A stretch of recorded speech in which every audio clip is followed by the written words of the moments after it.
Hello, everyone. I'm Jamie Dalzell, the Director of Sustainable Aviation Futures North America, Congress taking place in Houston from the 2nd to 4th of October, focusing on all things to do with aviation, decarbonization, and sustainable aviation fuels.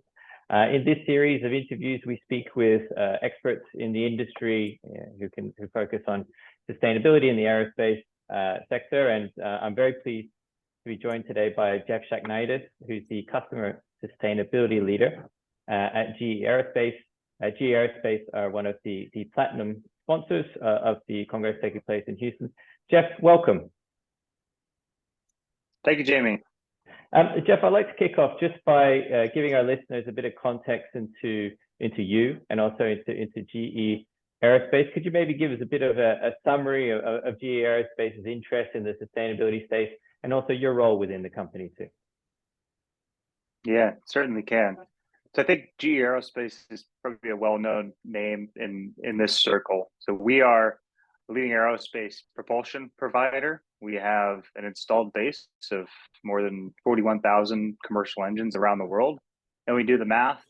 It works out to about 3 out of 4 takeoffs powered by GE or our partner engines. So most of the folks traveling to the SAF Congress in Houston, likely you're going to fly on GE engines. We also have a robust base of over 26,000 installed military engines globally as well. And for those of you who don't know, GE Aerospace is soon to become a standalone public company as the GE brand breaks into 3 different sections: healthcare, energy, and aerospace. So really exciting time for our business as we continue to deliver our existing products in a rapidly recovering market and then help to invent the future of flight with next generation technologies. So my role, like you said, I'm our customer sustainability leader in our commercial engines business. That really means my purview is working with all of our customer teams around the world and all of our airline and lessor customers on really all things related to product environmental sustainability. And that's our existing products as well as future products.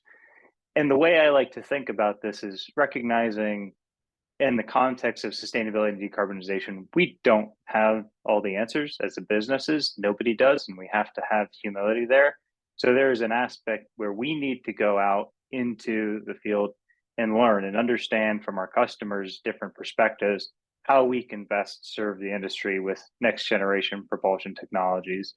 But as well as recognizing that as a leading propulsion provider, we have a lot of deep technical expertise, and our view of how the industry should decarbonize and what technologies should serve different market segments carries a lot of weight, and we want to be able to tell that story as much as we can. Now, I've been in this role about 1.5 years now, and I got my start in sustainability at GE actually in 2021 when we flew the first ever 100% SAF flight with passengers with United Airlines. It was just a really exciting moment to kick off a big area of white space to go work in for the business. And I sit in our commercial strategy organization where we are really focused on that next generation of technologies. And we'll get more into it potentially now and certainly into the panel, but we have really 3 big demonstrator programs that we're going to fly later this decade. Our CFM RISE program with the open fan technology, a hydrogen combustion demonstrator, as well as a hybrid electric program. And we really see our mandate as a business to decarbonize the core aviation sectors where the emissions are today, namely thinking the narrow body sector and above. So the technologies that we're developing, we're really targeting this next generation narrow body platform in the 2030s, where we can see significant emissions reduction in the industry from a new propulsion system. Perfect. Thanks, Jeff. And I mean, you touched upon obviously 100% SAF. I mean, your panel is focusing on the countdown to COP, but your colleague Gerhan will actually be participating in another session that looks at that 100% SAF piece and where we are on the journey towards that. I think it's just wonderful to see how important being part of that sustainability question and answer it is for OEMs like GE. And I think what we've been seeing at Sustainable Aviation Futures is it truly takes every part of the value chain to be involved to help to achieve some of the ambitious goals that are in place over the next 10 and 20 and 30 years. I mean, if we are looking at sort of achieving decarbonization in the aviation sector, in your opinion, in GE Aerospace opinion, what do you see as the greatest challenges to achieving some of these fantastic goals that everybody's striving towards at the moment? Sure. So I'll give you three.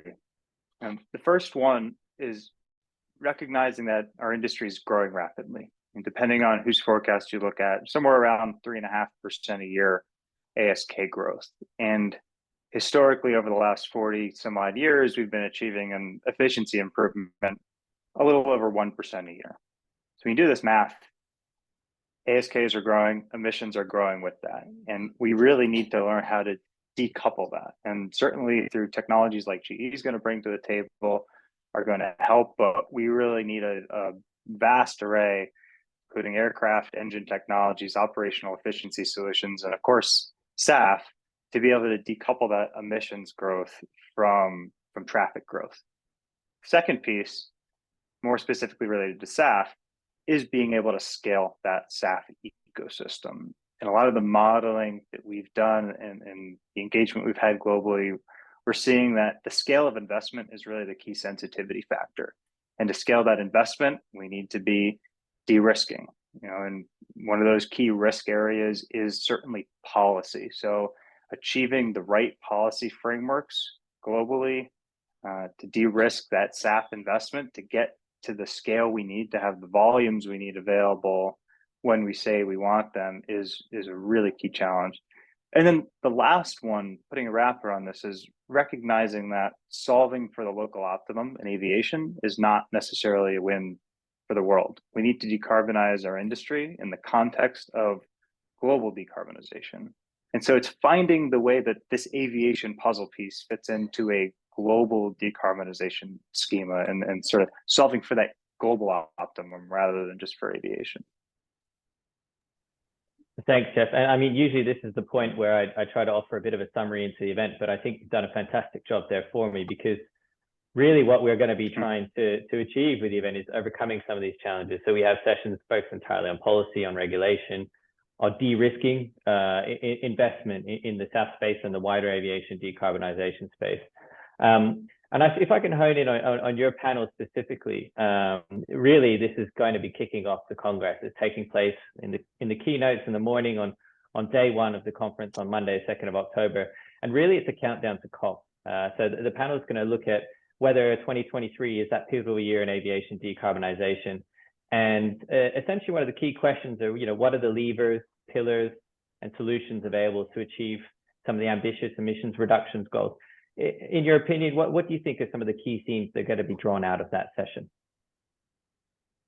Yeah, this is great. And well, certainly honored to be able to essentially kick off the Congress in this panel, but having a look at my other panelists, we get this broad perspective from an airline point of view, from academia, and then from the investment side, and really recognizing that there is no one solution, there is no single idea that's going to solve our problems. We need a multi-stakeholder approach and all the different pillars, aircraft engine efficiency, operational efficiency, SAF, and eventually carbon removals as well, recognizing that even SAF is not a net zero solution. And so ensuring that we're getting that broad stakeholder view is really important. So I'm glad to see that we're kicking off the Congress, not so necessarily focused on SAF, but taking more of a 30,000 foot view and seeing from everybody's different perspective. In my opinion, I think the more we have engagement like this, where we bring broad groups of stakeholders together, the more successful we're going to be. There are a lot of different viewpoints and decarbonization roadmaps in the world, and different views on which technologies are going to serve different market segments. And the closer we can come together through engagements like this, the better the chance we're going to be able to advocate for things as an industry and achieve the policy scenarios that we really need to be successful and come together behind the technologies that are really going to help decarbonize the industry. So yeah, I think for the panel, I'm going to focus, of course, a bit on our technologies, like the Open Fan, like the CFM Rise program, but also recognizing that we as a business see ourselves as a vitally important stakeholder across all of these pillars, and we want to be utilizing our brand and our scale and our technical expertise as much as we can across all of them to support the industry in this decarbonization challenge. That's fantastic to hear. Absolutely. And I'm really excited about hearing the outcomes of that panel, and also see some of the questions from the audience as well on the day. Jeff, thank you so much for joining us today. Jeff here in representation of GE Aerospace, who are, as I mentioned, a platinum sponsor of the Sustainable Aviation Futures Congress. So they'll have a great booth on the show floor, and Jeff and the team will also be present at the event to answer any additional questions you might have. Jeff, thanks for your time today. Thank you as well, Jamie. Look forward to seeing you next week.